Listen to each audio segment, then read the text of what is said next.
Здравствуйте, в эфире НТРК «Магаз». Хроника происшествий, в студии Зелимхан Калоев.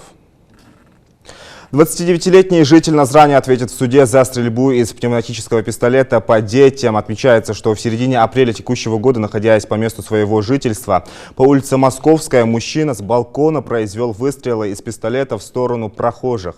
Тяжкий вред здоровью причинен одной девочке, вторая малолетняя и 42-летняя женщина пострадали. В отношении фигуранта судом избрана мера пресечения в виде заключения под стражу. Уголовное дело для рассмотрения по существу направлено в Магазский районный суд.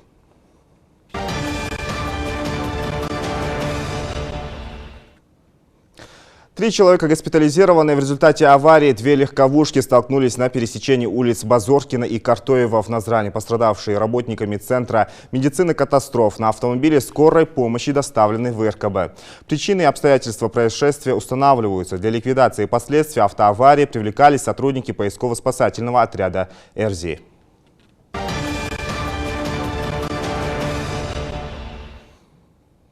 В Ингушетии задержали водителя БМВ, который не пропустил пешехода. Нарушение правил дорожного движения в Назрани на проспекте Идриса Базоркина, где находится пешеходный переход, было выявлено в ходе мониторинга сети интернет.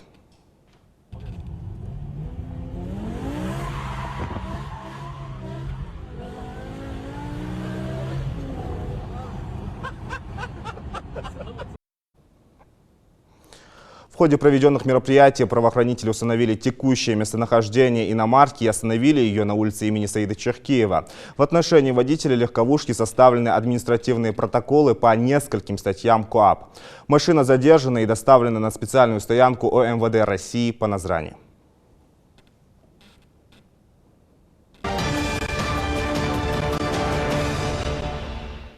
9 килограммов золота на 55 миллионов рублей нашли в машине жителя сельского поселения Сурхахи. Отмечается, что он организовал межрегиональный канал незаконной поставки и сбыта драгоценных металлов.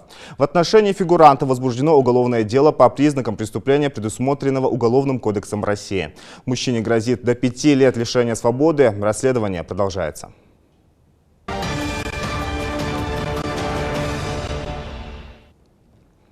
44-летнего жителя Назрани осудили к обязательным работам и конфисковали транспортное средство за управление автомобилем в состоянии алкогольного опьянения. Обвиняемый ранее уже привлекался к ответственности за аналогичное правонарушение. С учетом позиции гособвинителя суд приговорил его к 200 часам обязательных работ с лишением права заниматься деятельностью, связанной с управлением транспортными средствами, сроком на 1 год.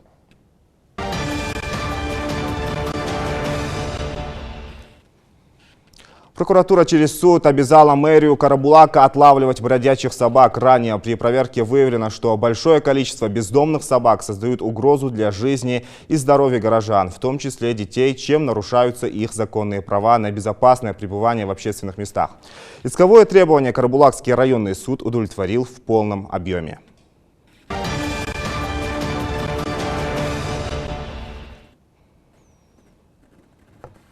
У меня на этом все. Оставайтесь на НТРК «Магаз».